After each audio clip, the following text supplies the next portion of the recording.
মোৰ স্বাস্থ্য মোৰ অধিকাৰ আমি য'তেই নাথাকোঁ কিয়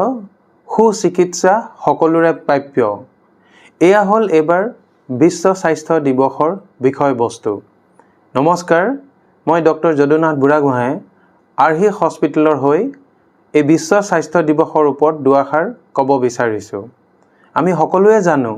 যে প্ৰিভেনশ্যন ইজ বেটাৰ দেন কিউৰ আমি যদি সপ্তাহত 3-4 দিন আধা ঘণ্টা সময় মৰ্নিং ৱাক কৰোঁ অথবা আমি নিয়মীয়া এক্সাৰসাইজ কৰোঁ আৰু আমি যিমানখিনি প্ৰয়োজন সেই সাপেক্ষে আমি যদি ৰেষ্ট লওঁ তেতিয়াহ'লে আমি সুন্দৰ স্বাস্থ্যৰ অধিকাৰী হ'ব পাৰিম আমি আমাৰ খাদ্যত পৰ্যাপ্ত পৰিমাণে শাক-পাচলি তথা ফল-মূল থাকিব লাগে আৰু দৈনিক আমি এটলিষ্ট 2-3 লিটাৰ পানী খাব লাগে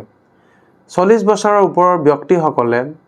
বছৰত এবাৰকৈ মাষ্টাৰ হেল্থ চেকআপ কৰাব লাগে তেতিয়া বহুত সময়ত আমি কিছুমান গম নোপোৱাকৈ হয়তো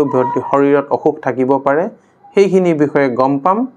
আৰু আমি আমাৰ পৰিয়ালৰ স্বাস্থ্য সুৰক্ষিত ৰাখিবৰ কাৰণে